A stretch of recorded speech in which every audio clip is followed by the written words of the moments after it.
ಹೆಸರು ಕುಮಾರ್ ಸೌಮ್ಯನ್. ನಾನು ಶ್ರೀ ರೇವಣಸಿದ್ದೇಶ್ವರ ಪ್ರೌಢಶಾಲೆ ನಿಡಘಟ್ಟ ಇಲ್ಲಿ ದೈಹಿಕ ಶಿಕ್ಷಕನಾಗಿ ಕರ್ತವ್ಯವನ್ನು ನಿರ್ವಹಿಸ್ತಾ ಇದ್ದೇನೆ. ವಿದ್ಯಾರ್ಥಿಗಳೇ, ಈ ಒಂದು ಆನ್ಲೈನ್ ತರಗತಿ ಎಲ್ಲರಿಗೂ ಸ್ವಾಗತವನ್ನು ಕೋರ್ತಾ ಈ ದಿನ ನಾವು 8ನೇ ತರಗತಿಯ ಅಧ್ಯಾಯ 10 ಮಾನಸಿಕ ಆರೋಗ್ಯ ಮತ್ತು ಭಾವನೆಗಳು, ಮಾನಸಿಕ ಆರೋಗ್ಯ ಮತ್ತು ಭಾವನೆಗಳು ಅನ್ನುವ ಒಂದು ಪಾಠವನ್ನು ಅಧ್ಯಯನ ಮಾಡೋಣ. ಹಾಗಾದರೆ ನಿಮಗೆಲ್ಲ ಗೊತ್ತಿರೋ ಹಾಗೆ ಮಾನಸಿಕ ಆರೋಗ್ಯ ಅಲ್ವಾ, ನೀವು ದೈಹಿಕ ಆರೋಗ್ಯವನ್ನು ಕೇಳಿದಿರಿ, ಹಾಗೆ ಮಾನಸಿಕ ಆರೋಗ್ಯ ಅಂದ್ರೇನು ತಿಳ್ಕೊಳ್ಳೋಣ. ಹಾಗಾದರೆ ಮಾನಸಿಕ ಆರೋಗ್ಯ ಅಂದ್ರೇನು, ಅವುಗಳ ಅರ್ಥ ಏನು, ಮಹತ್ವ ಏನು ಅನ್ನೋದನ್ನು ನಾವು ತಿಳ್ಕೊಳ್ಳೋಣ ವಿದ್ಯಾರ್ಥಿಗಳೇ. ನೋಡೋಣ ಮಾನಸಿಕ ಆರೋಗ್ಯದ ಅರ್ಥ ಮತ್ತು ಮಹತ್ವ. ಅರ್ಥ ಮತ್ತು ಮಹತ್ವ.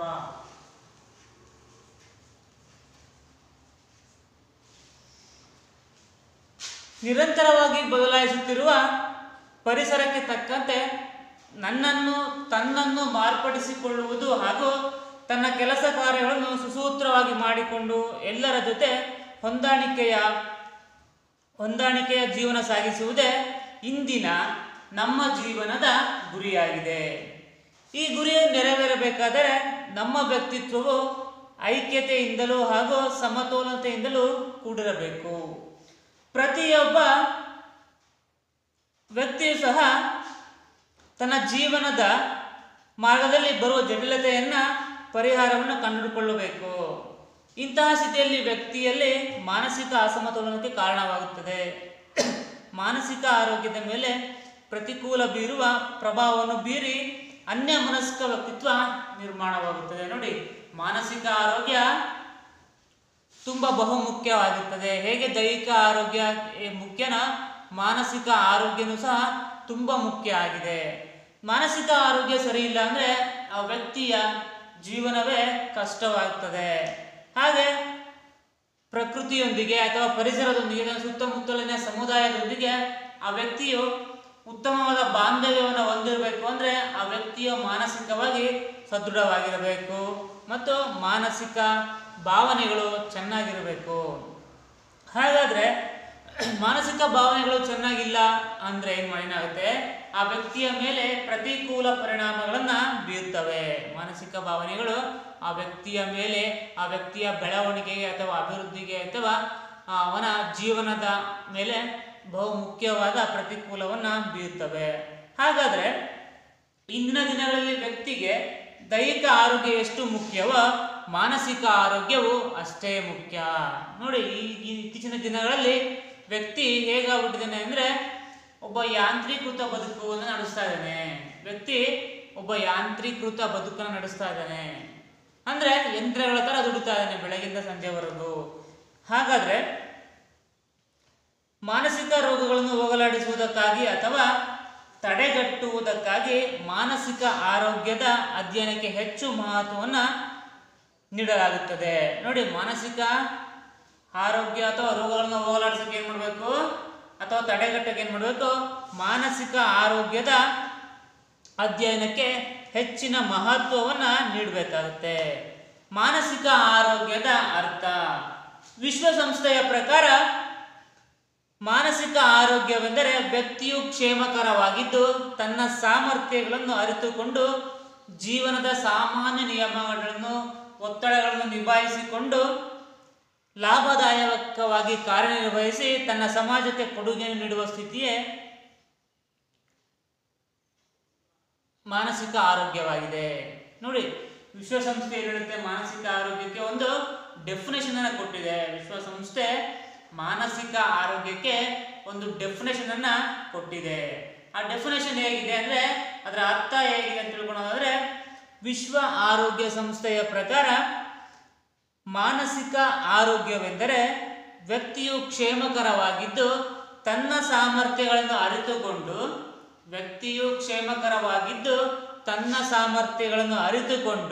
ಜೀವನವನ್ನು ಸಾಗಿಸುವುದು, ತನ್ನ ಜೀವನದಲ್ಲಿ ಬರುವಂತಹ ಒತ್ತಡಗಳನ್ನು ನಿಭಾಯಿಸಿಕೊಂಡು ಲಾಭದಾಯಕವಾಗಿ ಕಾರ್ಯನಿರ್ವಹಿಸುತ್ತಾ ಸಮಾಜಕ್ಕೆ ಕೊಡುಗೆಗಳನ್ನು ನೀಡುವಂಥದ್ದು ಏನು ಮಾನಸಿಕ ಆರೋಗ್ಯ ಅಂತ ಹೇಳ್ಬಿಟ್ಟು ವಿಶ್ವ ಆರೋಗ್ಯ ಸಂಸ್ಥೆ ಹೇಳ್ತಾ ಇದೆ. ಹಾಗಾದ್ರೆ ನಾವು ಏನ್ ತಿಳ್ಕೋಬೇಕಪ್ಪ ಈ ಅಂಶದಿಂದ ಅಂದ್ರೆ, ನಾವು ಯಾವಾಗಲೂ ಉತ್ತಮ ಆಲೋಚನೆಗಳನ್ನು ಮಾಡುತ್ತಾ ಕ್ರಿಯಾಶೀಲರಾಗಿದ್ದಲ್ಲಿ ಆರೋಗ್ಯವು ಇನ್ನೂ ಉತ್ತಮವಾಗುತ್ತದೆ. ನೋಡಿ, ನಾವು ಯಾವಾಗಲೂ ಸಹ ಉತ್ತಮವಾದ ಯೋಚನೆಗಳನ್ನು ಮಾಡಬೇಕು, ಉತ್ತಮವಾದ ಆಲೋಚನೆಗಳನ್ನು ಮಾಡಬೇಕು, ಉತ್ತಮವಾದ ಕೆಲಸಗಳನ್ನು ಮಾಡಬೇಕು, ಸಮಾಜಮುಖಿಯಾಗಿ ಕರ್ತವ್ಯವನ್ನು ನಿರ್ವಹಿಸಬೇಕು. ಹೀಗೆಲ್ಲ ಮಾಡಿದಾಗ ನಾವು ಏನಾಗ್ತೀವಿ, ನಮ್ಮ ಮಾನಸಿಕ ಆರೋಗ್ಯ ಉತ್ತಮವಾಗುವುದಲ್ಲದೆ ಆರೋಗ್ಯವೂ ಸಹ ಉತ್ತಮವಾಗುತ್ತದೆ.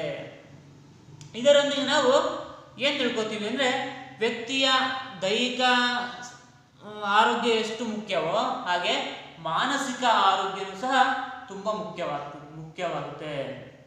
ನಾವೆಲ್ಲ ತಿಳ್ಕೊಂಡಿಲ್ವಾ, ವಿಶ್ವ ಆರೋಗ್ಯ ಸಂಸ್ಥೆಯ ಪ್ರಕಾರ ಮಾನಸಿಕ ಆರೋಗ್ಯ ಅಂದ್ರೇನು? ವ್ಯಕ್ತಿಯು ಕ್ಷೇಮಕರವಾಗಿದ್ದು ಅಲ್ವಾ, ವ್ಯಕ್ತಿಯು ಕ್ಷೇಮವಾಗಿದ್ದು ಅಂದರೆ ಆರೋಗ್ಯವಾಗಿದ್ದು ಉತ್ತಮ ಸ್ಥಿತಿಯಲ್ಲಿದ್ದು ತನ್ನ ಸಾಮರ್ಥ್ಯಗಳನ್ನು ಅರಿತುಕೊಂಡು ತನಗಿರ್ತಕ್ಕಂಥ ಸಾಮರ್ಥ್ಯಗಳು, ನಾನು ಏನೇನು ಕೆಲಸ ಮಾಡಬಲ್ಲೆ, ಏನು ಮಾಡಬಲ್ಲೆ ಸಮಾಜಕ್ಕಾಗಿ, ಸಮಾಜಮುಖಿಯಾಗಿ ಅಂತಹ ಅಂಶಗಳನ್ನು ಇದು ಮಾಡಿಕೊಂಡು ಸಮಾಜಕ್ಕೆ ತನ್ನ ಸಾಮರ್ಥ್ಯವನ್ನು ಅರಿತುಕೊಂಡು ಒತ್ತಡಗಳನ್ನು ನಿಭಾಯಿಸಿ, ಸಾಮಾನ್ಯ ಅಲ್ವಾ, ವ್ಯಕ್ತಿ ಅಂದಮೇಲೆ ಸಾಮಾನ್ಯವಾಗಿ ಒತ್ತಡಗಳು ಇರ್ತಾವಲ್ವಾ, ಕುಟುಂಬದ್ದಾಗಿರ್ಬೋದು, ವರ್ಕ್ ಆಗಿರ್ಬೋದು, ಅಥವಾ ಸಮಾಜದಿಂದ ಆಗಿರ್ಬೋದು, ಎಲ್ಲ ಕಡೆನೂ ಒಂದು ಒತ್ತಡ ಅನ್ನೋದಿರುತ್ತೆ. ಆ ಒತ್ತಡವನ್ನು ನಿಭಾಯಿಸ್ಕೋಬೇಕು. ಹಾಗೆ ಲಾಭದಾಯಕವಾಗಿ ಕಾರ್ಯನಿರ್ವಹಿಸಬೇಕು. ಲಾಭದಾಯಕವಾಗಿ ತನ್ನ ಕುಟುಂಬದ ಅಭಿವೃದ್ಧಿಗಾಗಲಿ, ತನ್ನ ಸಮುದಾಯದ ಅಭಿವೃದ್ಧಿಗಾಗಲಿ, ತನ್ನ ದೈಹಿಕ ಮಾನಸಿಕ ಆರೋಗ್ಯಕ್ಕಾಗಲಿ ಏನು ಮಾಡಬೇಕು, ಲಾಭದಾಯಕವಾಗಿ ಕಾರ್ಯವನ್ನು ನಿರ್ವಹಿಸುತ್ತಾ ತನ್ನ ಸಮಾಜಕ್ಕೆ ಕೊಡುಗೆಗಳನ್ನು ನೀಡಬೇಕು ಅಲ್ವಾ. ನೋಡಿ, ಸಮಾಜಕ್ಕೆ ಯಾವಾಗ ಕೊಡುಗೆಗಳನ್ನು ನೀಡ್ತಾನೋ ಆ ವ್ಯಕ್ತಿ ಮಾನಸಿಕವಾಗಿ ಆರೋಗ್ಯವಾಗಿದ್ದಾನೆ ಅಂತ ಅರ್ಥ ಅಲ್ವಾ. ಮಾನಸಿಕವಾಗಿ ಆ ವ್ಯಕ್ತಿ ಆರೋಗ್ಯವಂತನಾಗಿದ್ದಾನೆ ಅಂತ ಅರ್ಥ.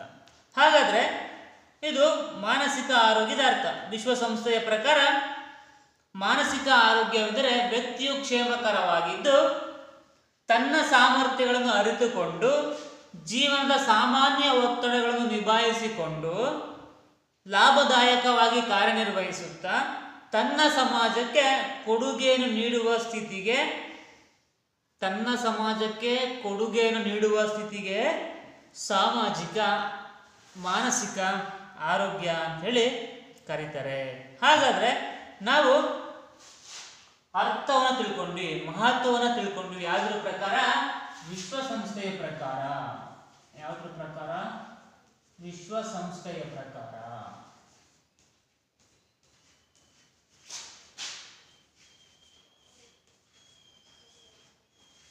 ನೋಡಿ, ನಾವು ವಿಶ್ವಸಂಸ್ಥೆಯ ಪ್ರಕಾರ ಏನು ತಿಳ್ಕೊಂಡ್ವಿ? ಮಾನಸಿಕ ಆರೋಗ್ಯ ಮತ್ತು ಭಾವನೆಗಳು ಅಂದ್ರೆ ಏನು ತಿಳ್ಕೊಂಡ್ವಿ ಅಲ್ವಾ. ಹಾಗಾದ್ರೆ ಈ ಮಾನಸಿಕ ಆರೋಗ್ಯದ ಮಹತ್ವವನ್ನು ಸಹ ನಾವು ತಿಳ್ಕೋಬೇಕಾಗುತ್ತೆ. ಏನು? ಮಾನಸಿಕ ಆರೋಗ್ಯದ ಮಹತ್ವವನ್ನ ಸಹ ನಾವು ತಿಳ್ಕೋಬೇಕಾಗತ್ತೆ. ಮಾನಸಿಕ ಆರೋಗ್ಯದ ಮಹತ್ವ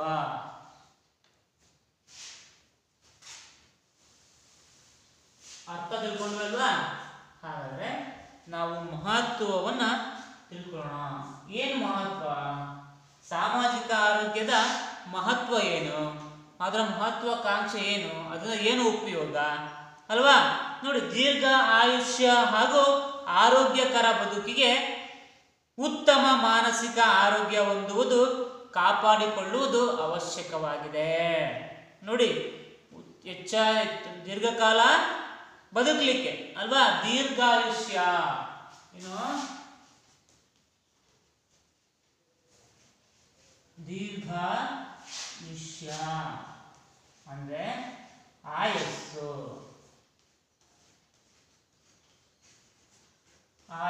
ಅಥವಾ ವರ್ಷ.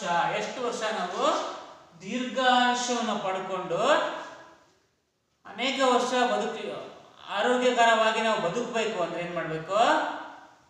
ಉತ್ತಮ ಮಾನಸಿಕ ಆರೋಗ್ಯವನ್ನ ಹೊಂದಬೇಕು ಅಲ್ವಾ. ನಾವು ಉತ್ತಮವಾದ ಜೀವನವನ್ನು ನಡೆಸಬೇಕು ಅಂದ್ರೆ ಹೆಚ್ಚು ಕಾಲ ಬದುಕಬೇಕು, ಆರೋಗ್ಯಯುತವಾಗಿ ಏನ್ ಮಾಡಬೇಕು, ಮಾನಸಿಕ ಆರೋಗ್ಯ ಹೊಂದುವುದು ತುಂಬಾ ಮುಖ್ಯವಾಗಿದೆ. ಮಾನಸಿಕ ಆರೋಗ್ಯದ ಕೊರತೆಯಿಂದಾಗಿ ಏನಾಗುತ್ತೆ, ನಮಗೆ ವ್ಯಕ್ತಿಯ ಆತ್ಮಗೌರವ, ಸಂಬಂಧಗಳು ಹಾಗೂ ದಿನನಿತ್ಯದ ಕಾರ್ಯಕ್ಷಮತೆಗೆ ಧಕ್ಕೆಯುಂಟಾಗುತ್ತದೆ. ಮಾನಸಿಕ ಆರೋಗ್ಯದ ಕೊರತೆಯಿಂದಾಗಿ ಏನಾಗುತ್ತೆ, ವ್ಯಕ್ತಿಯ ಆತ್ಮಗೌರವ,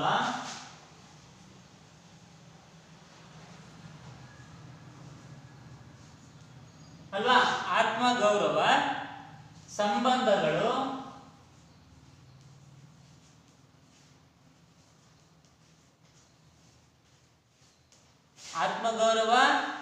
ಸಂಬಂಧಗಳು ಹಾಗೂ ದಿನನಿತ್ಯದ ಕಾರ್ಯಕ್ಷಮತೆ.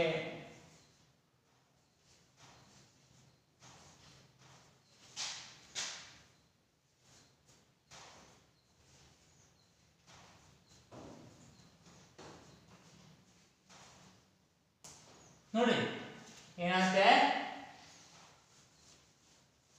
ಮಹತ್ವ ಏನಪ್ಪಾ ಅಂದ್ರೆ ಮಾನಸಿಕ ಆರೋಗ್ಯವನ್ನ ನಾವು ಪಡ್ಕೋಬೇಕು ಅಂದ್ರೆ, ಮಾನಸಿಕ ಆರೋಗ್ಯವಾಗಿ ಇರಬೇಕು ಅಂದ್ರೆ ನಾವು ದೀರ್ಘಾಯುಷ್ಯನ್ನ ಪಡಿಬೇಕು. ಉತ್ತಮ ಬದುಕನ್ನು ನಡೆಸಲಿಕ್ಕೆ ನಾವು ದೀರ್ಘಾಯುಷ್ಯನ್ನ ಪಡ್ಕೊಳ್ಬೇಕು. ಹಾಗಾದ್ರೆ ಮಾನಸಿಕ ಆರೋಗ್ಯವನ್ನು ಹೊಂದಿಲ್ಲ ಅಂದ್ರೆ ಏನು ಸಮಸ್ಯೆ ಆಗುತ್ತೆ ಅಂದ್ರೆ, ವ್ಯಕ್ತಿಯ ಮಾನಸಿಕ ಆರೋಗ್ಯದ ಕೊರತೆಯಿಂದಾಗಿ ಏನಾಗುತ್ತೆ, ವ್ಯಕ್ತಿಯಲ್ಲಿ ಆತ್ಮಗೌರವ ಕಡಿಮೆ ಆಗುತ್ತೆ. ತನ್ನ ಬಗ್ಗೆ ತನಗೆ ಒಂದು ಕೀಳರಿಮೆಯನ್ನ ಪಟ್ಕೋತಾನೆ ಅಲ್ವಾ, ತನ್ನ ಬಗ್ಗೆ ತಾನೇ ಕೀಳರಿಮೆಯನ್ನ ಪಟ್ಕೊಳ್ಳುವಂಥ ಸ್ಥಿತಿ ನಿರ್ಮಾಣವಾಗುತ್ತದೆ. ತನ್ನ ಆತ್ಮಗೌರವವನ್ನು ಉಳಿಸ್ಕೊಳ್ಳೋಕೆ ಸಾಧ್ಯ ಆಗೋದಿಲ್ಲ.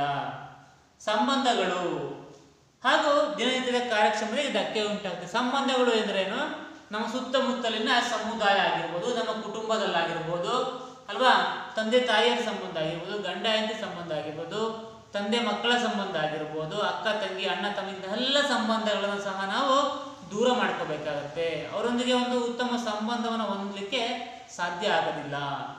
ಹಾಗೆ ತನ್ನ ದಿನನಿತ್ಯದ ಕಾರ್ಯಕ್ಷಮತೆ, ದಿನನಿತ್ಯ ತಾನು ಏನು ಕರ್ತವ್ಯವನ್ನು ನಿರ್ವಹಿಸ್ತಾನೋ ಆ ಕರ್ತವ್ಯವನ್ನು ನಿರ್ವಹಿಸಲಿಕ್ಕೆ ಕಾರ್ಯಕ್ಷಮತೆ ಇರಲ್ಲ, ಕಾರ್ಯಕ್ಷಮತೆ ಕಳ್ಕೊತಾನೆ.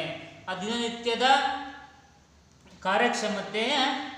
ಕಾರ್ಯಕ್ಷಮತೆಗೆ ಕೆಲಸ ಮಾಡೋಕ್ಕೆ ಇಂಟ್ರೆಸ್ಟ್ ಇರಲ್ಲ, ಯಾವುದೇ ಒಂದು ವಿಷಯದ ಬಗ್ಗೆ ಆಸಕ್ತಿ ಇರೋದಿಲ್ಲ, ತನ್ನ ಮನೆಯ ಬಗ್ಗೆ ಆಸಕ್ತಿ ಇರೋದಿಲ್ಲ, ಸಮುದಾಯದ ಬಗ್ಗೆ ಆಸಕ್ತಿ ಇರಲ್ಲ. ಹಾಗಾಗಿ ತನ್ನ ಕಾರ್ಯಕ್ಷಮತೆಯನ್ನು ಕಳ್ಕೊಂಡು ಏನು ಮಾಡ್ತಾನೆ, ಧಕ್ಕೆಯನ್ನು ಉಂಟು ಮಾಡ್ಕೊತಾನೆ. ಇದರಿಂದ ಏನಾಗುತ್ತೆ, ವ್ಯಕ್ತಿಯ ದೈಹಿಕ ಆರೋಗ್ಯದ ಮೇಲೂ ಪರಿಣಾಮ ಬೀಳುವ ಸಾಧ್ಯತೆಗಳಿವೆ. ನೋಡಿ, ಎಲ್ಲ ಸಮಸ್ಯೆಯಿಂದಾಗಿ ಏನಾಗುತ್ತೆ, ವ್ಯಕ್ತಿ ಆತ್ಮಗೌರವವನ್ನು ಕಳ್ಕೊತಾನೆ, ಸಂಬಂಧಗಳನ್ನು ದೂರ ಮಾಡ್ಕೊತಾನೆ, ದಿನನಿತ್ಯದ ಕಾರ್ಯಕ್ಷಮತೆಯನ್ನ ಕಡಿಮೆ ಮಾಡ್ಕೊತಾನೆ ಅಥವಾ ಹಾಳು ಮಾಡ್ಕೊತಾನೆ. ಹಾಗಾಗಿ ಈ ಮೂರು ಅಂಶಗಳಿಂದ ಏನಾಗುತ್ತೆ, ವ್ಯಕ್ತಿಯ ದೈಹಿಕ ಆರೋಗ್ಯದ ಮೇಲೂ ಸಹ ಬದಲಾವಣೆಯನ್ನ ಬೀರುತ್ತೆ. ವ್ಯಕ್ತಿಯ ದೈಹಿಕ ಆರೋಗ್ಯದ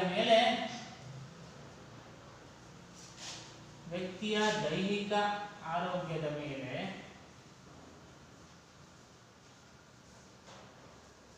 ಪರಿಣಾಮ ಬೀರುತ್ತೆ.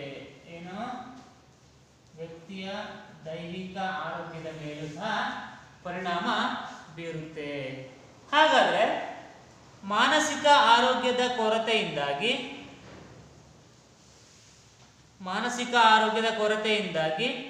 ವ್ಯಕ್ತಿಯ ವರ್ತನೆಗಳಲ್ಲಿ ಏರುಪೇರುಗಳನ್ನು ಸಹ ನಾವು ಗಮನಿಸ್ತೇವೆ. ಮಾನಸಿಕ ಆರೋಗ್ಯ ಚೆನ್ನಾಗಿಲ್ಲ ಅಂದ್ರೆ, ಮನಸ್ಸು ಸ್ಥಿಮಿತವನ್ನು ಕಳ್ಕೊಂಡಿದೆ ಅಂದ್ರೆ ಏನಾಗುತ್ತೆ, ವ್ಯಕ್ತಿಯ ವರ್ತನೆ ಅಥವಾ ಬಿಹೇವಿಯರ್ ಅಂತಾರಲ್ವಾ, ಆ ವ್ಯಕ್ತಿ ನೀನು ಬಿಹೇವಿಯರ್ ಸರಿ ಇಲ್ಲ ಅಂತ ನೋಡಿದಿರಾ, ಹಾಗೆ ಬಿಹೇವಿಯರನ್ನು ಕಳ್ಕೊತಾನೆ. ಆ ವ್ಯಕ್ತಿ ತನ್ನ ಬಿಹೇವಿಯರನ್ನು ಬದಲಾವಣೆಗಳಾಗ್ತವೆ. ತನ್ನ ಬಿಹೇವಿಯರ್ಗಳಲ್ಲಿ ವರ್ತನೆಯಲ್ಲಿ ಏನಾಗುತ್ತೆ, ಬದಲಾವಣೆಯನ್ನು ನಾವು ಕಾಣ್ತಾ ಹೋಗ್ತೇವೆ. ಹಾಗಾದರೆ ಆ ವ್ಯಕ್ತಿ ಯಾವ ರೀತಿಯಾಗಿ ಬದಲಾವಣೆ ಆಗ್ತಾನೆ ಅಂದರೆ, ದುಶ್ಚಟಗಳಿಗೆ ಬಲಿಯಾಗುವ ಸಾಧ್ಯತೆ ಇರ್ತದೆ. ಏನು, ದುಶ್ಚಟಗಳಿಗೆ. ಮಾನಸಿಕ ಆರೋಗ್ಯ ಸರಿ ಇಲ್ಲ ಅಂದ್ರೆ ಏನಾಗುತ್ತೆ, ಆ ವ್ಯಕ್ತಿ ದುಶ್ಚಟಗಳಿಗೆ ಬಲಿಯಾಗುವ ಸಾಧ್ಯತೆಗಳಿರ್ತವೆ. ದುಶ್ಚಟಗಳು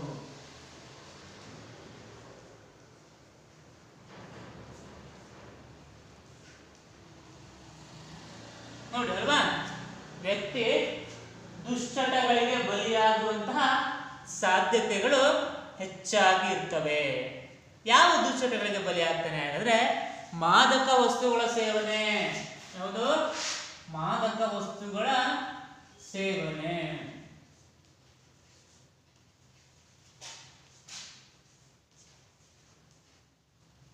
ಮಾದಕ ವಸ್ತುಗಳ ಸೇವನೆ ಅಲ್ವಾ? ಮಾದಕ ವಸ್ತುಗಳನ್ನ ಸೇವನೆ ಮಾಡ್ತಾನೆ. ಮದ್ಯಪಾನ,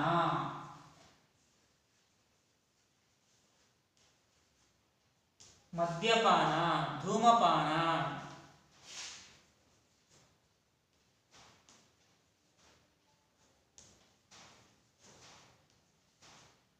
ಜಗಳ, ಮದ್ಯಪಾನ, ಧೂಮಪಾನ, ಜಗಳ, ವಿನಾಶಕಾರಿ ಪ್ರವೃತ್ತಿಗಳು. ಯಾವ? ವಿನಾಶಕಾರಿ ಪ್ರವೃತ್ತಿಗಳು.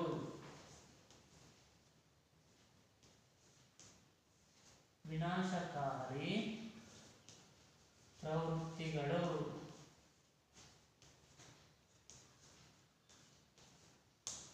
ನೋಡಿ, ವ್ಯಕ್ತಿ ಏನಾಗ್ತಾನೆ, ಈ ಎಲ್ಲ ಈ ದುಶ್ಚಟಗಳಿಗೆ ಬಲಿಯಾದಂತಹ ವ್ಯಕ್ತಿ ಏನ್ ಮಾಡ್ತಾನೆ, ಮಾದಕ ವಸ್ತುಗಳ ಸೇವನೆಯನ್ನ ಶುರು ಮಾಡ್ತಾನೆ, ಹಾಗೆ ಮದ್ಯಪಾನವನ್ನು ಶುರು ಮಾಡ್ತಾನೆ, ಧೂಮಪಾನವನ್ನು ಶುರು ಮಾಡ್ತಾನೆ, ಜಗಳಗಳು, ವಿನಾಶಕಾರಿ ಪ್ರವೃತ್ತಿಗಳನ್ನ ಹೊಂದುತ್ತಾನೆ. ನೋಡಿ, ಮಾನಸಿಕ ಆರೋಗ್ಯದ ಕೊರತೆ ಇಂದ ಏನಾಗುತ್ತೆ, ಒಂದು ಸ್ಥಿಮಿತ ತನ್ನ ಮನಸ್ಸನ್ನ ತನ್ನ ಹತೋಟಿಯಲ್ಲಿ ಇಟ್ಕೊಳ್ಳೋಕೆ ಸಾಧ್ಯ ಆಗೋದಿಲ್ಲ. ತನ್ನ ಮನಸ್ಸನ್ನ ತನ್ನ ಹತೋಟಿಯಲ್ಲಿ ಇಟ್ಕೊಳ್ಳೋಕೆ ಸಾಧ್ಯ ಆಗದೆ ಏನ್ ಮಾಡ್ತಾನೆ, ವಿನಾಶಕಾರಿ ಪ್ರವೃತ್ತಿಗಳನ್ನ ಅನುಭವಿಸ್ತಾನೆ. ಹಾಗಾದ್ರೆ ವಿನಾಶಕಾರಿ ಪ್ರವೃತ್ತಿಗಳಲ್ಲಿ ಯಾವುದು ಒಂದು ದುಶ್ಚಟಗಳಿಗೆ ಬಲಿಯಾಗ್ತಾನೆ ಆ ವ್ಯಕ್ತಿ ಅಂದ್ರೆ ಮಾದಕ ವಸ್ತುಗಳ ಸೇವನೆ ಆಗಿರ್ಬೋದು, ಮದ್ಯಪಾನ, ಧೂಮಪಾನ, ಸಮಾಜದ ಇದರೊಂದಿಗೆ ಜಗಳ, ಸಮುದಾಯದೊಂದಿಗೆ ಜಗಳ ಅಥವಾ ಕುಟುಂಬದಲ್ಲಿ ಜಗಳವನ್ನು ಶುರು ಮಾಡ್ತಾನೆ. ಹಾಗೆ ವಿನಾಶಕಾರಿ ಪ್ರವೃತ್ತಿಗಳು, ನಾಶ ಮಾಡುವಂತಹ ಒಂದು ಪ್ರವೃತ್ತಿಯನ್ನ ಆ ವ್ಯಕ್ತಿ ಹೊಂದುತ್ತಾನೆ.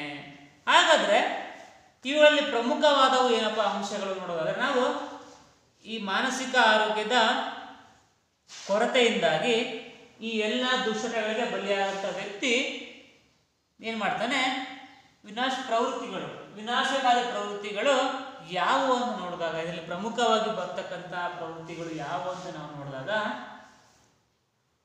ಉತ್ತಮ ಮಾನಸಿಕ ಆರೋಗ್ಯದಿಂದ ಸ್ವತಂತ್ರವಾಗಿ ಕಾರ್ಯನಿರ್ವಹಿಸಬಹುದೆಂಬ ಆತ್ಮವಿಶ್ವಾಸ ಹೆಚ್ಚುತ್ತದೆ. ನೋಡಿ, ಮಹತ್ವ ಅಲ್ವಾ, ಮಾನಸಿಕ ಆರೋಗ್ಯ ಮಹತ್ವ ಏನಪ್ಪಾ ಅಂದ್ರೆ, ಉತ್ತಮ ಮಾನಸಿಕ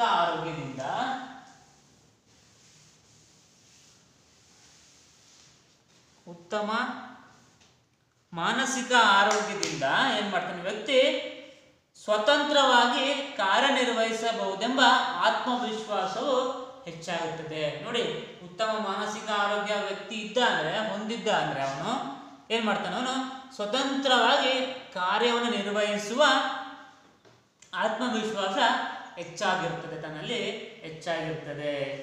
ಹಾಗೆ ಬದಲಾದ ಸನ್ನಿವೇಶಗಳಿಗೆ ತಕ್ಕಂತೆ ಹೊಂದಾಣಿಕೆ ಮಾಡಿಕೊಳ್ಳುವ ಸಾಮರ್ಥ್ಯ ಅಭಿವೃದ್ಧಿಯಾಗುತ್ತದೆ. ನೋಡಿ, ಹಾಗಾದ್ರೆ ಉತ್ತಮ ಮಾನಸಿಕ ಆರೋಗ್ಯದಲ್ಲಿ ಮತ್ತೊಂದು ಮಹತ್ವ ಏನಪ್ಪಾ ಅಂದ್ರೆ, ಬದಲಾದ ಸನ್ನಿವೇಶಗಳಿಗೆ ತಕ್ಕಂತೆ ಅಲ್ವಾ, ಬದಲಾಗ್ತಿರ್ತಾವಲ್ಲ ಸನ್ನಿವೇಶಗಳು. ಈಗ ಬೆಳಕಾದ್ರೆ ಕತ್ಲೆ ಆಗ್ಬೇಕು, ಕತ್ಲಾದ್ರೆ ಬೆಳಗಾಗ್ಬೇಕಲ್ವಾ, ಬೆಳಗ್ಗೆ ಮಧ್ಯಾಹ್ನ ಸಂಜೆ ರಾತ್ರಿ ಈ ತರ ಒಂದು ಆಗ್ತಾ ಇದ್ರೆ, ಹಾಗೆ ಈ ಒಂದು ಸನ್ನಿವೇಶಗಳು ಅಲ್ವಾ, ತನಗೆ ಬೆಳಗಿನಿಂದ ವ್ಯಕ್ತಿ ತನ್ನ ಜೀವನದಲ್ಲಿ ಎದುರಿಸ್ತಕ್ಕಂಥ ಸಮಸ್ಯೆಗಳು, ಆ ಸನ್ನಿವೇಶಗಳು, ಸಮಯ ಸಂದರ್ಭಗಳು ಹೇಗಿರ್ತವೆ ಅಂದ್ರೆ ಅದ್ರ ಜೊತೆಗೆ ಹೊಂದಾಣಿಕೆಯನ್ನು ಮಾಡಿಕೊಳ್ಳುವಂತ ಸಾಮರ್ಥ್ಯವು ಅಭಿವೃದ್ಧಿಯಾಗುತ್ತದೆ ಅಲ್ವಾ. ಮಾನಸಿಕ ಆರೋಗ್ಯ ಉತ್ತಮವಾಗಿ ಪಡೆದರೆ ಏನಾಗುತ್ತೆ, ಹೊಂದಾಣಿಕೆ ಮಾಡಿಕೊಳ್ಳುವ ಸಾಮರ್ಥ್ಯವನ್ನ ಹೆಚ್ಚಿಸ್ಕೋಬಹುದು. ಹಾಗೆ ಮಾನಸಿಕ ಆರೋಗ್ಯ ಚೆನ್ನಾಗಿರುವುದರಿಂದ ಭಾವನೆಗಳ ಮೇಲೆ ನಿಯಂತ್ರಣವನ್ನು ಹೊಂದಬಹುದು. ನೋಡಿ, ಮಾನಸಿಕ ಆರೋಗ್ಯ ಚೆನ್ನಾಗಿದ್ರೆ ಏನೋ, ತನ್ನ ಭಾವನೆಗಳ ಮೇಲೆ ಅಲ್ವಾ. ನಮಗೆ ಎರಡು ಮನಸ್ಸುಗಳಿದೆ ಅಲ್ವಾ, ಒಂದು ಕೆಟ್ಟ ಮನಸ್ಸು, ಒಂದು ಒಳ್ಳೆಯ ಮನಸ್ಸು ಅಲ್ವಾ. ನಾವು ಯಾವುದಾದ್ರೂ ಒಂದು ಕಾರ್ಯವನ್ನು ಮಾಡಬೇಕಾದ್ರೆ ಒಂದು ಮನಸ್ಸು ಇದು ಒಳ್ಳೆಯ ಕೆಲಸ ಮಾಡು ಮಾಡು ಅಂತಿರುತ್ತೆ ಅಲ್ವಾ, ಇನ್ನೊಂದು ಏನು ಮಾಡುತ್ತಿರುತ್ತೆ, ಬೇಡ ಇದು ಮಾಡಿದ್ರೆ ಸರಿ ಇರಲ್ಲ, ಇದು ಕೆಟ್ಟ ಕೆಲಸ ಅಂತ ಯೋಚನೆ ಮಾಡ್ತೀವಿ ಅಲ್ವಾ. ಹಾಗೆ ಅಂತಹ ಮನಸ್ಸನ್ನು ನಾವು ಕೇಂದ್ರೀಕರಿಸಿ ನಮ್ಮ ಭಾವನೆಗಳ ಮೇಲೆ ನಿಯಂತ್ರಣ ಹೊಂದಬಹುದು. ಈ ದುಶ್ಚಟಗಳಿರ್ಬೋದು, ಧೂಮಪಾನ ಇರ್ಬೋದು. ಧೂಮಪಾನ ಆರೋಗ್ಯಕ್ಕೆ ಹಾನಿಕರ ಅಂತ ಬರೀತಾರಲ್ವಾ, ಏನು ಬರೆದಿರ್ತಾರೆ? ಧೂಮಪಾನ ಆರೋಗ್ಯಕ್ಕೆ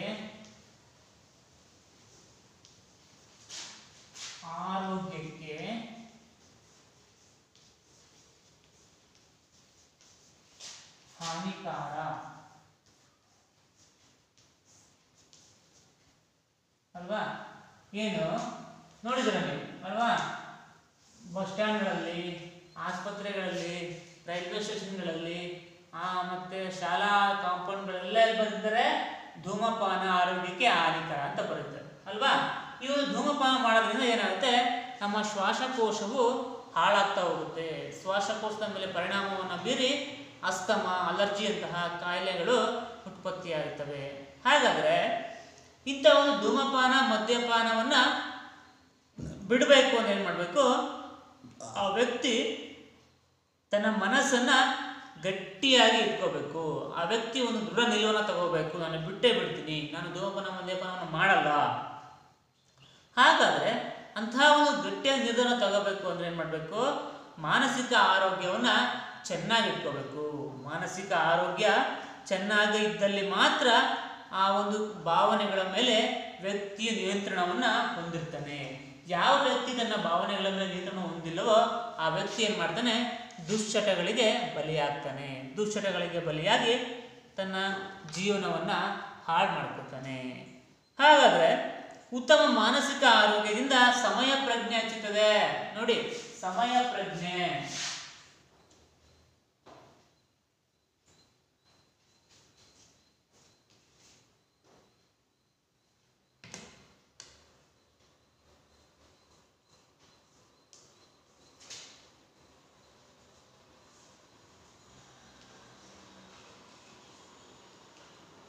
ಏನಾಗುತ್ತೆ? ಈ ಒಂದು ಮಾನಸಿಕ ಆರೋಗ್ಯ ಮತ್ತು ಭಾವನೆಗಳಲ್ಲಿ ಮಾನಸಿಕ ಆರೋಗ್ಯವು ವ್ಯಕ್ತಿಯಲ್ಲಿ ಉತ್ತಮವಾಗಿದೆ. ಏನಾಗುತ್ತೆ? ಸಮಯ ಪ್ರಜ್ಞೆ ಹೆಚ್ಚಾಗುತ್ತೆ. ಸಮಯ ಪ್ರಜ್ಞೆ ಅಂದ್ರೇನು? ಯಾವ ಸಮಯವನ್ನು ಯಾವ ಕಾರ್ಯಗಳಿಗೆ ಬಳಸ್ಕೊಳ್ಬೇಕು ಅಲ್ವಾ? ಯಾವ ಒಂದು ಒಳ್ಳೆಯ ಕಾರ್ಯಗಳಿಗೆ ನನ್ನ ಸಮಯವನ್ನು ನಾನು ಬಳಸ್ಕೋಬೇಕು ಅನ್ನೋದನ್ನ ಸಮಯ ಪ್ರಜ್ಞೆ ಅಂತ ಅಲ್ವಾ. ಸಮಯಕ್ಕೆ ತಕ್ಕಂತೆ ಸಮುದಾಯ, ಪರಿಸರ, ಕುಟುಂಬಕ್ಕೆ ತಕ್ಕಂತೆ ಆ ಸಮಯದಲ್ಲಿ ಯಾವ ಯಾವ ಕೆಲಸಗಳನ್ನು ಮಾಡಬೇಕೋ ಆ ಕರ್ತವ್ಯಗಳನ್ನು ನಿರ್ವಹಿಸಬೇಕಾಗುತ್ತೆ. ಬೆಳಗ್ಗೆ ಎದ್ದ ಕೂಡಲೇ ಏನು ಮಾಡಬೇಕು? ನಾವು ಬ್ರಷನ್ನು ಮಾಡಬೇಕು, ಮುಖವನ್ನು ತೊಳ್ಕೋಬೇಕು ಅಲ್ವಾ. ಮುಖವನ್ನು ತೊಳ್ಕೊಂಡು ಒಂದು ವೈಯಕ್ತಿಕ ಸ್ವಚ್ಛತೆಯನ್ನು ಮಾಡ್ಕೋಬೇಕು. ಆ ನಂತರ ಏನು ಮಾಡಬೇಕು? ವ್ಯಾಯಾಮ ಮಾಡ್ಬೋದು, ವಾಕಿಂಗ್ ಮಾಡ್ಬೋದು, ಜಿಮ್ ಮಾಡುವಂಥ ಜಿಮ್ ಮಾಡ್ಬೋದು ಅಲ್ವಾ. ಹೊಲಕ್ಕೆ ಹೋಗುವಂಥ ವ್ಯಕ್ತಿಗಳು ಹೊಲಕ್ಕೆ ಹೋಗ್ತಾರೆ, ಕೆಲಸ ಕಾರ್ಯಗಳನ್ನ ತೊಡಗಿಸ್ಕೋತಾರೆ ಅಲ್ವಾ. ಈ ಥರ ಸೆಗಣಿ ಮನೆಗಳನ್ನ ಕ್ಲೀನ್ ಮಾಡೋದಾಗಿರ್ಬೋದು, ಕೊಟ್ಟಿಗೆಗಳನ್ನ ಕ್ಲೀನ್ ಮಾಡೋದಾಗಿರ್ಬೋದು, ದನಕರುಗಳನ್ನ ಸಾಕುವಂಥ ಕೆಲಸ ಆಗಿರ್ಬೋದು ಅಲ್ವಾ. ಇಂತಹ ಕೆಲಸಗಳನ್ನು ಮಾಡೋದ್ರ ಜೊತೆಗೆ ಏನಾಗುತ್ತೆ? ಅವರಿಗೆ ಸಮಯ ಪ್ರಜ್ಞೆ ಹೆಚ್ಚುತ್ತದೆ. ಈ ಸಮಯಕ್ಕೆ ಇಂತಹ ಕೆಲಸಗಳನ್ನು ನಾವು ಮಾಡಬೇಕು ಅನ್ನೋದು ಹೆಚ್ಚಾಗುತ್ತೆ. ಉದಾಹರಣೆಗಾದರೆ ನಿಮಗೆ ಶಾಲೆಗೆ ಒಂದು ಅವಧಿನ ನಿಗದಿಪಡಿಸಿರ್ತಾರಲ್ವಾ, 9:50ಕ್ಕೆ ಏನಾಗುತ್ತೆ? ಬೆಲ್ ಆಗುತ್ತೆ ಅಂತ ಏನು ಮಾಡ್ತೀರಾ ನೀವು? ನಿಮ್ಮ ಒಂದು ಮೈಂಡಲ್ಲಿ ಸಮಯ ಪ್ರಜ್ಞೆ ಇದ್ರೆ ಏನು ಮಾಡ್ತೀರಾ? 9:00ವರೆಗೆ ಶಾಲೆಗೆ ಹಾಜರಾಗಿರ್ತೀರಾ ಅಲ್ವಾ. ಆ ಸಮಯ ಪ್ರಜ್ಞೆ ಇಲ್ಲ ಅಂದ್ರೆ ಏನು ಮಾಡ್ತೀರಾ ನೀವು? ಯಾವಾಗಲೂ ಶಾಲೆಗೆ ಬರ್ತೀರಾ, ಯಾವಾಗಲೂ ಶಾಲೆಗೆ ಹೋಗ್ತೀರಾ, ಮನೆಗೆ ಹೋಗ್ತೀರಾ ಅಲ್ವಾ. ಆ ಸಂದರ್ಭಗಳು ಬರಬಾರ್ದು. ಏನು ಮಾಡಬೇಕು? ನಾವು ಸಮಯ, ಮಾನಸಿಕ ಆರೋಗ್ಯನ ಪಡ್ಕೊಳ್ಳೋದ್ರಿಂದ ಸಹ ಸಮಯ ಪ್ರಜ್ಞೆಯು ಸಹ ಹೆಚ್ಚಾಗ್ತಾ ಹೋಗ್ತದೆ. ಸಮಾಜದಲ್ಲಿ ಉತ್ತಮ ನಾಗರಿಕರಾಗಿ ಬದುಕಲು ಸಾಧ್ಯವಾಗುತ್ತದೆ. ನೋಡಿ, ಇದು ಬಹುಮುಖ್ಯವಾದ ಒಂದು ಅಂಶ. ಒಬ್ಬ ವ್ಯಕ್ತಿ ತನ್ನಿಂದ ಒಳ್ಳೆಯದನ್ನು ಮಾಡೋಕ್ಕಾಗಿಲ್ಲ ಅಂದ್ರೂ ಸಹ ಏನು ಮಾಡಬೇಕು? ಕೆಟ್ಟದನ್ನು ಬಯಸಬಾರ್ದು ಅಲ್ವಾ. ನೋಡಿ, ಒಬ್ಬ ವ್ಯಕ್ತಿಗೆ ಸಮಾಜಕ್ಕೆ ಅಥವಾ ಕುಟುಂಬಕ್ಕೆ ಅಥವಾ ಸಮುದಾಯಕ್ಕೆ ಒಂದು ಒಳ್ಳೆಯ ಕೆಲಸವನ್ನು ಮಾಡಬೇಕು ಅಂತ ಒಂದು ದೃಢ ಸಂಕಲ್ಪವನ್ನು ಮಾಡಿಕೊಳ್ಬೇಕು. ಹಾಗೆ ಅಂತಹ ಕೆಲಸಗಳನ್ನ, ಕಾರ್ಯಗಳನ್ನ ಮಾಡೋಕ್ಕೆ ಆಗದೇ ಇದ್ರೂ ಸಹ ಏನು ಮಾಡಬಾರ್ದು? ಕೆಟ್ಟದನ್ನು ಬಯಸಬಾರ್ದು, ಕೆಟ್ಟದನ್ನು ಬಯಸೋಕ್ಕೆ ಹೋಗಬಾರ್ದು. ಹಾಗಾದರೆ ಉತ್ತಮ ನಾಗರಿಕರಾಗಿ ಬದುಕಲು ಏನು ಮಾಡಬೇಕು? ಎಲ್ಲರೊಂದಿಗೂ ಸಮಾಜಮುಖಿಯಾಗಿ ಕರ್ತವ್ಯ ನಿರ್ವಹಿಸಬೇಕು, ಸಮಾಜಮುಖಿಯಾಗಿರಬೇಕು. ಹಾಗೆ ಆ ಸಮಾಜಮುಖಿ ಕೆಲಸ ಕಾರ್ಯಗಳೊಂದಿಗೆ ಏನು ಮಾಡಬೇಕು? ಸಮಾಜದಲ್ಲಿ ಇತರ ಸಮುದಾಯಗಳೊಂದಿಗೆ, ಜನಗಳೊಂದಿಗೆ ಅಥವಾ ಕುಟುಂಬದೊಂದಿಗೆ, ಸ್ನೇಹಿತರೊಂದಿಗೆ, ಬಂಧು ಬಾಂಧವರೊಂದಿಗೆ ಏನು ಮಾಡಬೇಕು? ಬೆರೆಯಬೇಕು. ಒಳ್ಳೆಯ ವಿಚಾರಗಳನ್ನು ಹಂಚಿಕೊಳ್ಳಬೇಕು. ಹಾಗಾದರೆ ಸಮಾಜಕ್ಕೆ ಉತ್ತಮವಾದಂತಹ ಕಾರ್ಯಗಳನ್ನು ಮಾಡಬೇಕು. ಅದರಿಂದ ಏನಾಗುತ್ತೆ, ಸಮಾಜದಲ್ಲಿ ಉತ್ತಮ ನಾಗರಿಕನಾಗಿ ಬದುಕಲು ಈ ಒಂದು ಮಾನಸಿಕ ಆರೋಗ್ಯ ಸಹಕಾರಿಯಾಗುತ್ತದೆ. ಹಾಗಾದರೆ ನಾವು ಮಾನಸಿಕ ಆರೋಗ್ಯದ ಅರ್ಥವನ್ನು ತಿಳ್ಕೊಂಡ್ವಿ, ಮಾನಸಿಕ ಆರೋಗ್ಯದ ಮಹತ್ವವನ್ನು ತಿಳ್ಕೊಂಡ್ವಿ. ಹಾಗಾದರೆ ಭಾವನೆಗಳ ಬಗ್ಗೆ ತಿಳ್ಕೊಳ್ಳೋಣ ನಾವು ಅಲ್ವಾ. ಭಾವನೆಗಳು ನೋಡಿ, ಈ ಸಾಮಾಜಿಕ ಮಾನಸಿಕ ಆರೋಗ್ಯದ ಈ ಭಾವನೆಗಳನ್ನು ತಿಳ್ಕೊಳ್ಳೋಣ. ಈ ಭಾವನೆಗಳು ಅಂದರೆ ಏನು ತಿಳ್ಕೊಳ್ಳೋಣ. ಈಗ ಯಾವುದು ಭಾವನೆಗಳು?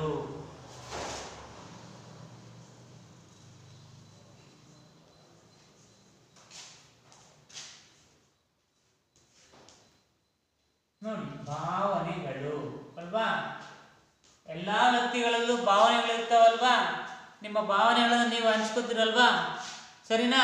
ಎಲ್ಲದನ್ನೂ ಸರಿ ಅಂತೀರ ನೀವು, ಇಲ್ಲ ಅಲ್ವಾ? ಹಾಗೆ ತಮ್ಮ ಭಾವನೆಗಳನ್ನು ತಾವು ವ್ಯಕ್ತಪಡಿಸಬಹುದು ಅನ್ನೋ ರೀತಿಯಲ್ಲಿ ಭಾವನೆಗಳು ಅಂದರೆ ತಿಳ್ಕೊಳ್ಳೋಣ. ಭಾವನೆಗಳು ಮನಸ್ಸಿನ ಮತ್ತು ಆತ್ಮದ ಚಟುವಟಿಕೆಯಾಗಿದೆ. ಏನಾಗಿದೆ? ಭಾವನೆಗಳು ಅಂದ್ರೇನು? ಮನಸ್ಸಿನ ಮತ್ತು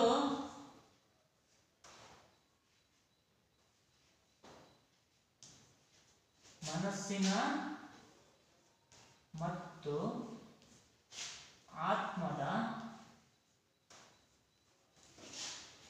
ಚಟುವಟಿಕೆಯಾಗಿದೆ. ಭಾವನೆಗಳು ಮನಸ್ಸಿನ ಮತ್ತು ಆತ್ಮದ ಚಟುವಟಿಕೆಯಾಗಿದೆ. ನೋಡಿ, ಭಾವನೆಗಳು ಅಂದ್ರೆ ಏನಪ್ಪಾ ಅಂದ್ರೆ, ಈ ಭಾವನೆಗಳು ಮನಸ್ಸಿನ ಮತ್ತು ಆತ್ಮದ ಚಟುವಟಿಕೆಯಾಗಿದೆ ಅಲ್ವಾ. ನೋಡಿದಿರಾ? ನೀವು ಮನಸ್ಸು ನೋಡಿದ್ದೀರಾ? ಆತ್ಮ ನೋಡಿದ್ದೀರಾ? ಇಲ್ಲ ಅಲ್ವಾ. ಇವು ಮನಸ್ಸಿನ ಭಾವನೆಗಳು ಮತ್ತು ಆತ್ಮದ ಚಟುವಟಿಕೆಯಾಗಿದೆ. ವ್ಯಕ್ತಿಯು ಸಂತೋಷಗೊಂಡಾಗ ಅಥವಾ ದುಃಖ ಪೀಡಿತನಾದಾಗ ಮನಸ್ಸಿನ ಉದ್ರೇಕ ಸ್ಥಿತಿಯನ್ನು ಹೊಂದುತ್ತಾನೆ.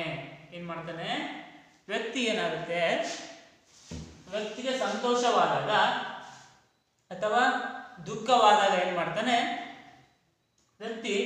ಮನಸ್ಸನ್ನ ಉದ್ರೇಕಗೊಳಿಸ್ತಾನೆ.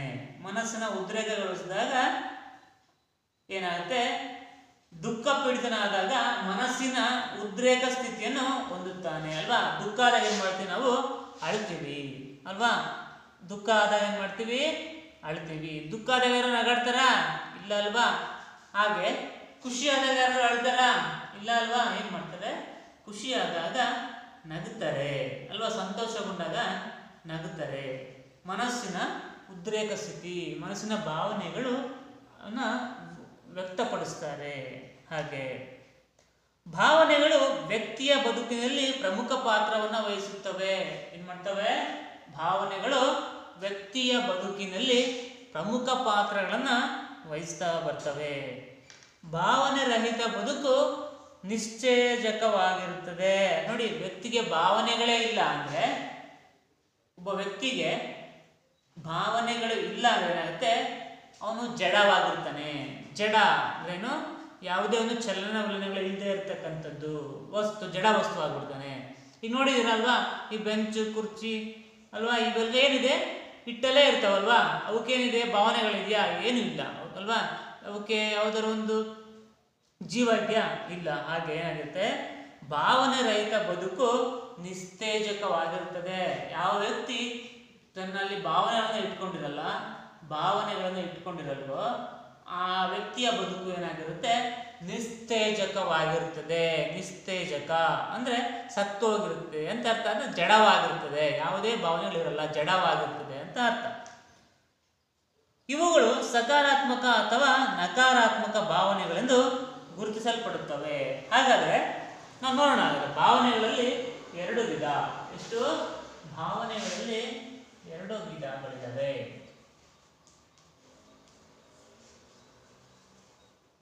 ಭಾವನೆಗಳಲ್ಲಿ ಎರಡು ವಿಧಗಳಿವೆ. ಭಾವನೆಗಳಲ್ಲಿ ಎರಡು ವಿಧಗಳಿವೆ. ಯಾವ್ಯಾವು ಅಂತ ತಿಳ್ಕೊಳ್ಳೋಣ.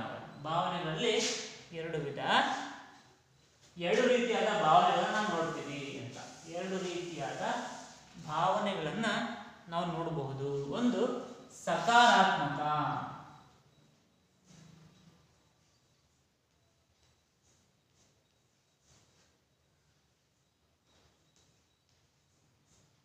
ಸಕಾರಾತ್ಮಕ ಭಾವನೆಗಳು.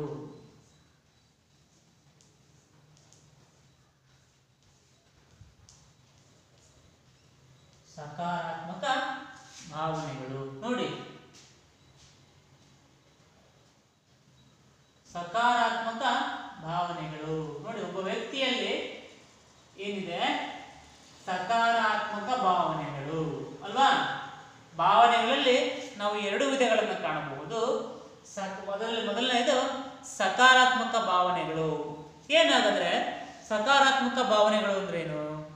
ಸಕಾರಾತ್ಮಕ ಭಾವನೆಗಳು ಸುಖದಾಯಕ ಭಾವನೆಗಳೆಂದು ಗುರುತಿಸಬಹುದಾಗಿದೆ ಅಲ್ವಾ. ಸಕಾರಾತ್ಮಕ ಒಳ್ಳೆಯ ಭಾವನೆಗಳು ಅಂತ.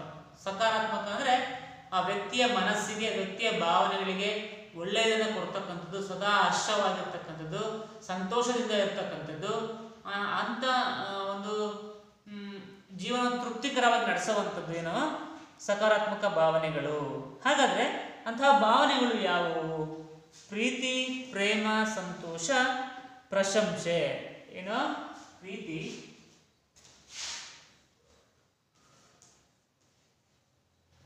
ಪ್ರೇಮ, ಪ್ರಶಂಸೆ. ನೋಡಿ, ಪ್ರೀತಿ, ಪ್ರೇಮ, ಸಂತೋಷ,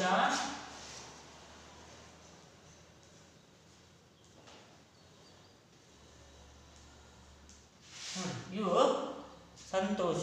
ಇಂಥವು ಸಕಾರಾತ್ಮಕ ಭಾವನೆಗಳು ಯಾವಪ್ಪ ಅಂದ್ರೆ ಪ್ರೀತಿ, ಪ್ರೇಮ, ಪ್ರಶಂಸೆ, ಸಂತೋಷ. ಏನು? ಇವುಗಳು ಸಕಾರಾತ್ಮಕವಾದ ಭಾವನೆಗಳು. ಸಕಾರಾತ್ಮಕ ಅಂದ್ರೆ ಒಳ್ಳೆಯ ಭಾವನೆಗಳು ಅಲ್ವಾ. ನಾವು ಸಮಾಜದ, ಸಮುದಾಯದೊಂದಿಗೆ, ಕುಟುಂಬದೊಂದಿಗೆ, ನಮ್ಮ ಸುತ್ತಮುತ್ತಲ ಪರಿಸರದೊಂದಿಗೆ, ಜೈವಿಕ ಪರಿಸರದೊಂದಿಗೆ ಏನು ಪ್ರೀತಿ, ಪ್ರೇಮ, ವಿಶ್ವಾಸವನ್ನ, ಪ್ರೀತಿ, ಸಂತೋಷ, ಪ್ರಶಂಸೆಗಳನ್ನ ನಾವು ಇಟ್ಕೋಬೇಕು. ಆಗ ಏನಾಗುತ್ತೆ, ಇಂತಹ ಭಾವನೆಗಳನ್ನು ನಾವು ಸಕಾರಾತ್ಮಕ ಭಾವನೆಗಳು ಅಂತ ಕರಿತೀವಿ. ಸಕಾರಾತ್ಮಕ ಭಾವನೆಗಳು ಇವೆಲ್ಲ ಏನು? ಸಕಾರಾತ್ಮಕ ಭಾವನೆಗಳೇನು? ಪ್ರೀತಿ, ಪ್ರೇಮ, ಪ್ರಶಂಸೆ, ಸಂತೋಷ. ಇವುಗಳು ಸಕಾರಾತ್ಮಕ ಅಂದ್ರೆ ಒಳ್ಳೆಯ ಭಾವನೆಗಳು, ಸಕಾರವಾಗಿ ಸ್ಪಂದಿಸತಕ್ಕಂಥ ಭಾವನೆಗಳು. ಪ್ರತಿಯೊಬ್ಬ ವ್ಯಕ್ತಿಯಲ್ಲೂ ಇರ್ತಕ್ಕಂಥ ಸಕಾರಾತ್ಮಕ ಭಾವನೆಗಳು ಇವು ಪ್ರೀತಿ, ಪ್ರೇಮ, ಪ್ರಶಂಸೆ, ಸಂತೋಷ. ಹಾಗಾದ್ರೆ ಸಕಾರಾತ್ಮಕ ಭಾವನೆಗಳಲ್ಲಿ ಲಾಭಗಳು ನೋಡ್ಬೋದು ನಾವು ಅಲ್ವಾ. ಈ ಸಕಾರಾತ್ಮಕ ಭಾವನೆಗಳಲ್ಲಿ ಏನನ್ನ ನೋಡ್ಬೋದು? ಲಾಭಗಳು ಸಹ ಇವೆ. ಏನಿದಾವೆ? ಈ ಸಕಾರಾತ್ಮಕ ಭಾವನೆಗಳನ್ನ ಹೊಂದೋದ್ರಿಂದ ಪ್ರೀತಿ, ಪ್ರೇಮ, ಪ್ರಶಂಸೆ, ಸಂತೋಷ ಇಂತಹ ಸಕಾರಾತ್ಮಕ ಭಾವನೆಗಳನ್ನ ಹೊಂದೋದ್ರಿಂದ ನಾವು ಏನ್ ಮಾಡಬೇಕು? ನಮಗೆ ಮಾನಸಿಕವಾಗಿ ಅನೇಕ ಲಾಭಗಳು ದೊರೆಯುತ್ತವೆ ಅಲ್ವಾ. ಆ ಮಾನಸಿಕವಾಗಿ ಅನೇಕ ಲಾಭಗಳು ನಮಗೆ ದೊರೆಯುತ್ತವೆ. ಸಮಾಜದೊಂದಿಗೆ, ವ್ಯಕ್ತಿ ಸಮುದಾಯದೊಂದಿಗೆ, ತನ್ನ ಸುತ್ತಮುತ್ತಲ ಪರಿಸರದೊಂದಿಗೆ, ಕುಟುಂಬದೊಂದಿಗೆ, ಸ್ನೇಹಿತರೊಂದಿಗೆ, ತನ್ನ ಬಂಧು ಬಳಗದವರೊಂದಿಗೆ ಹೇಗೆ ವರ್ತನೆಯನ್ನು ಮಾಡಬೇಕು, ಯಾವ ರೀತಿಯಲ್ಲಿ ನಾವು ಅವರೊಂದಿಗೆ ವರ್ತನೆಯನ್ನು ಮಾಡಬೇಕು ಅಲ್ವಾ. ಅಂತಹ ಒಂದು ಸಕಾರಾತ್ಮಕ ಭಾವನೆಗಳು ಯಾವುವು ನೋಡಿದ್ವಿ ನಾವು. ಪ್ರೀತಿ, ಪ್ರೇಮ, ಪ್ರಶಂಸೆ, ಸಂತೋಷ ಇವು ಸಕಾರಾತ್ಮಕ ಭಾವನೆಗಳು. ಹಾಗಾದ್ರೆ ಈ ಸಕಾರಾತ್ಮಕ ಭಾವನೆಗಳನ್ನ ಹೊಂದೋದ್ರಿಂದ, ಈ ಸಕಾರಾತ್ಮಕ ಭಾವನೆಗಳನ್ನು ನಾವು ಹೊಂದುವುದರಿಂದ ನಮ್ಮ ಮಾನಸಿಕ ಆರೋಗ್ಯದ ಮೇಲೆ ಏನು ಲಾಭಗಳು ದೊರೆಯುತ್ತವೆ ಅಲ್ವಾ. ನಮ್ಮ ಮಾನಸಿಕ ಆರೋಗ್ಯದ ಮೇಲೆ ಯಾವ ಲಾಭಗಳು ದೊರೆಯುತ್ತವೆ ಅನ್ನೋದನ್ನ ನಾವು ನೋಡೋಣ. ನೋಡಿ, ಸಕಾರಾತ್ಮಕ ಭಾವನೆಗಳು ವ್ಯಕ್ತಿಯ ಬೆಳವಣಿಗೆಗೆ ಮತ್ತು ಅಭಿವೃದ್ಧಿಗೆ ಸಹಕಾರಿಯಾಗುತ್ತದೆ. ಏನಾಗ್ತವೆ? ಈ ಸಕಾರಾತ್ಮಕ ಭಾವನೆಗಳು ಬೆಳವಣಿಗೆ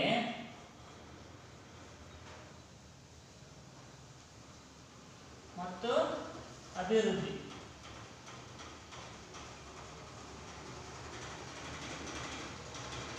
ನೋಡಿ, ಈ ಸಕಾರಾತ್ಮಕ ಭಾವನೆಗಳನ್ನ ಹೊಂದೋದ್ರಿಂದ, ಯಾವ ಸಕಾರಾತ್ಮಕ ಭಾವನೆಗಳಿಂದ ಪ್ರೀತಿ, ಪ್ರೇಮ, ಸಂತೋಷ, ಪ್ರಶಂಸೆ. ಈ ಸಕಾರಾತ್ಮಕ ಭಾವನೆಗಳು ಹೊಂದಿದ್ರೆ ಏನಾಗುತ್ತೆ, ವ್ಯಕ್ತಿಯು ಬೆಳವಣಿಗೆ ಮತ್ತು ಅಭಿವೃದ್ಧಿಗೆ ಸಹಕಾರಿಯಾಗುತ್ತದೆ. ಹಾಗೆ ಅವುಗಳು ಸಮಾಜದಲ್ಲಿ ಇತರರೊಡನೆ ಉತ್ತಮ ಸಂಬಂಧವನ್ನು ಬೆಳೆಸ್ತದೆ. ಏನ್ ಮಾಡ್ತದೆ? ಉತ್ತಮ ಸಂಬಂಧ.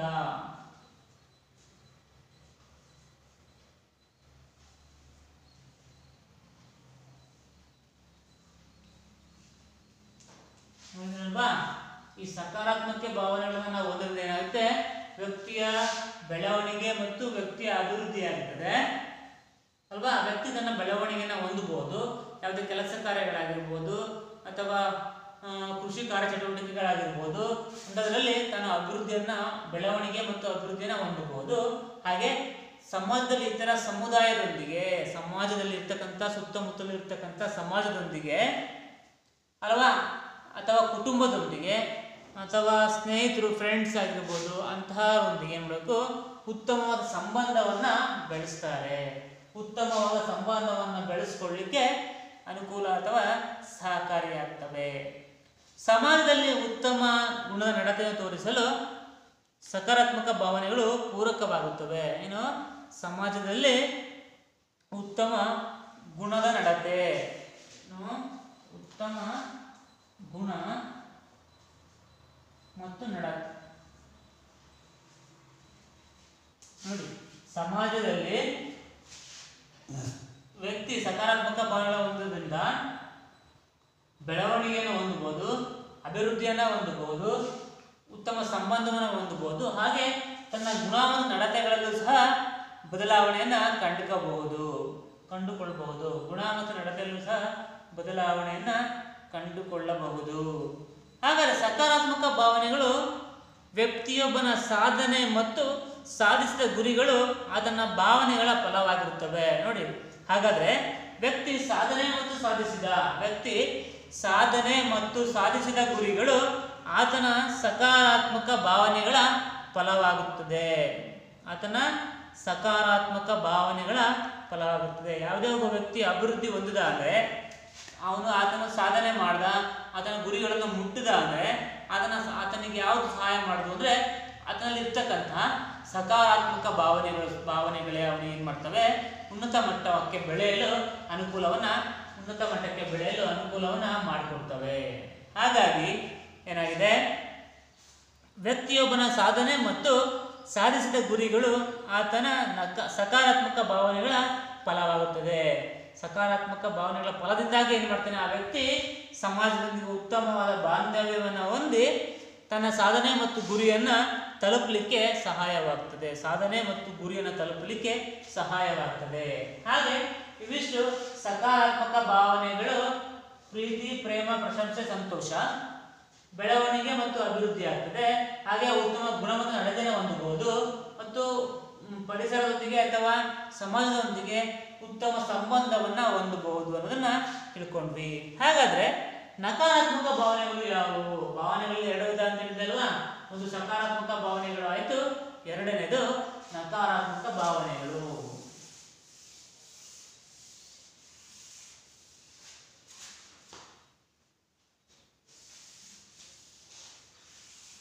ಎರಡನೆಯ ಅಂಶ ನಕಾರಾತ್ಮಕ ಭಾವನೆಗಳು. ಎರಡನೇದು ಯಾವುದು? ನಕಾರಾತ್ಮಕ ಭಾವನೆಗಳು.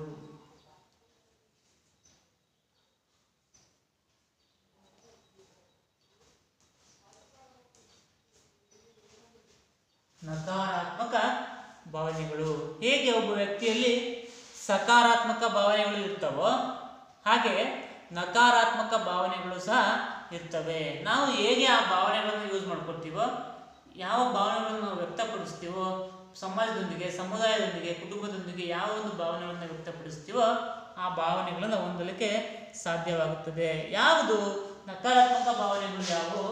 ಭಯ, ತಿರಸ್ಕಾರ, ಸಿಟ್ಟು, ಕೋಪ,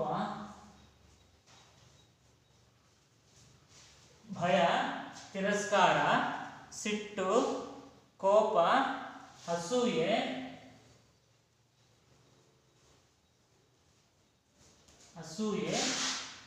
ದುಃಖ,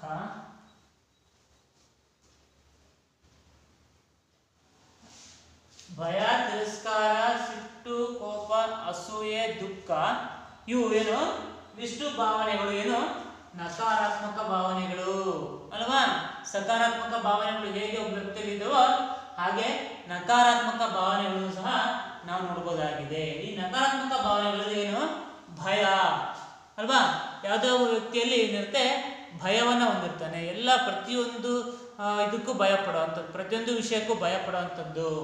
ಸಿಟ್ಟು, ತಿರಸ್ಕಾರ, ಯಾವ ಒಬ್ಬ ಸಮುದಾಯದೊಂದಿಗೆ ಸೇರದೇ ಇರತಕ್ಕಂಥದ್ದು, ಯಾವ ವ್ಯಕ್ತಿಗಳ ಜೊತೆಗೆ ಮಾತಾಡದೇ ಇರತಕ್ಕಂಥದ್ದು, ಆ ವ್ಯಕ್ತಿ ಸಮುದಾಯ ಪರಿಸರದ ದೂರ ಇರತಕ್ಕಂಥದ್ದು, ಒಂಟಿಯಾಗಿರಲು ಬಯಸುವಂಥದ್ದು, ತಮ್ಮ ಕುಟುಂಬದೊಂದಿಗೆ ಅಂತರವನ್ನು ಕಾಯ್ದುಕೊಳ್ಳುವಂಥದ್ದು, ಇಂತಹದ್ದೆಲ್ಲ ಏನಾಗ್ತವೆ ತಿರಸ್ಕಾರಕ್ಕೆ ಕಾರಣ ಆಗ್ತವೆ.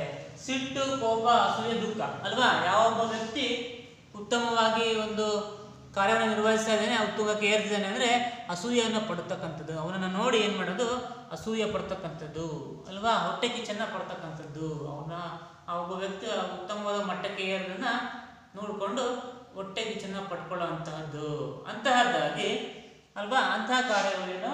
ಹಾಗೆ ಅಸೂಯೆ, ದುಃಖವನ್ನು ಪಡ್ತಕ್ಕಂಥದ್ದು, ತನ್ನ ಮನಸ್ಸಿನಲ್ಲಿ ತಾನೇ ದುಃಖವನ್ನು ಪಡ್ತಕ್ಕಂಥದ್ದು, ಇವೆಲ್ಲ ಏನಾಗ್ತವೆ ನಕಾರಾತ್ಮಕ ಭಾವನೆಗಳು. ವ್ಯಕ್ತಿಯಲ್ಲಿ ನಕಾರಾತ್ಮಕ ಭಾವನೆಗಳು ಮೂಡಲು ಸಮಾಜದ ಇತರೆ ವ್ಯಕ್ತಿಗಳ ನಡವಳಿಕೆಗಳು ಪ್ರಮುಖ ಕಾರಣವಾಗಿರುತ್ತವೆ.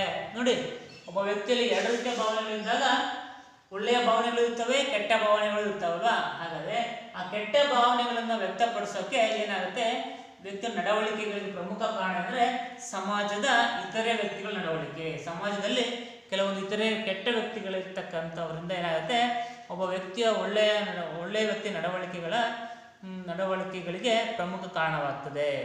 ಕೆಲವು ಸಾರಿ ನಕಾರಾತ್ಮಕ ಭಾವನೆಗಳು ವ್ಯಕ್ತಿಯಲ್ಲಿ ಋಣಾತ್ಮಕ ಪರಿಣಾಮವನ್ನು ಉಂಟು ಮಾಡುತ್ತದೆ. ನೋಡಿ, ನಕಾರಾತ್ಮಕ ಭಾವನೆಗಳು ಏನು ಮಾಡ್ತವೆ ಒಬ್ಬ ವ್ಯಕ್ತಿಯಲ್ಲಿ ಋಣಾತ್ಮಕವಾದ ಪಾಸಿಟಿವ್ ಆದಂತಹ ಏನು ಮಾಡ್ತವೆ ಪಾಸಿಟಿವ್ ಆದಂತಹ ಭಾವನೆಗಳನ್ನು ಉಂಟು ಮಾಡ್ತವೆ. ಸಾಮಾನ್ಯವಾಗಿ ಜನ ಏನು ಮಾಡ್ತಾರೆ ನಕಾರಾತ್ಮಕ ಭಾವನೆಗಳನ್ನು ತೋರಲು ಹಿಂಜರಿಯುತ್ತಾರೆ. ಈ ಕಾರಣದಿಂದಾಗಿ ಈ ಭಾವನೆಗಳು ತೋರ್ಪಡಿಸುವುದರಿಂದ ಸಂಬಂಧಗಳನ್ನು ಕಳೆದುಕೊಳ್ಳಬೇಕಾಗುತ್ತದೆ. ಭಯ ಎಂಬ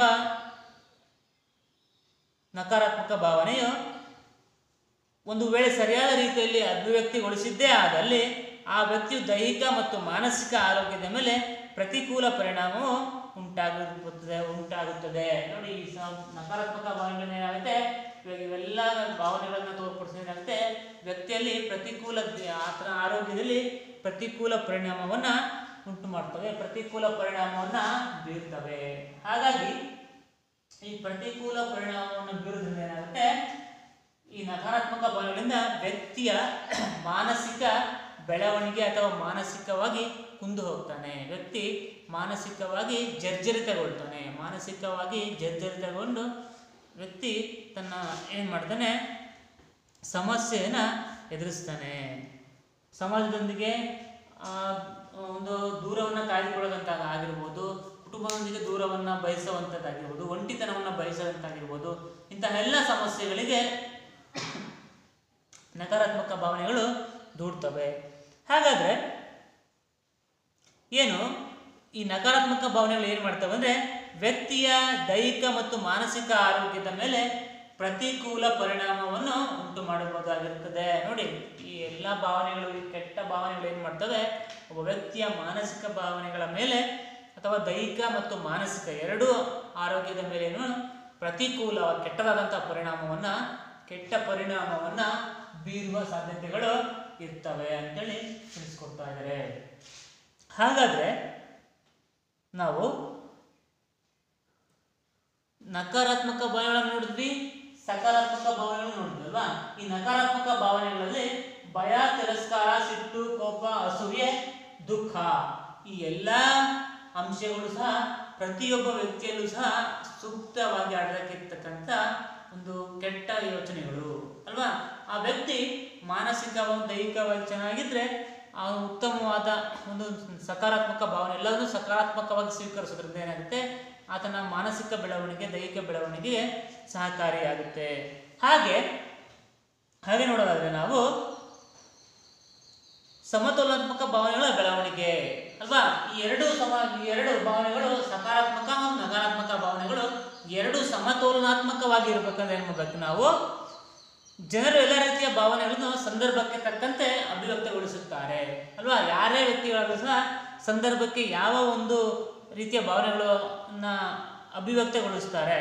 ಹಾಗೆ ಭಾವನೆಗಳನ್ನು ಒಳ್ಳೆಯ ಅಥವಾ ಕೆಟ್ಟ ಭಾವನೆ ಎಂದು ಏಕಮುಖವಾಗಿ ತೀರ್ಮಾನಿಸುವುದು ಉಪಯುಕ್ತವಲ್ಲ.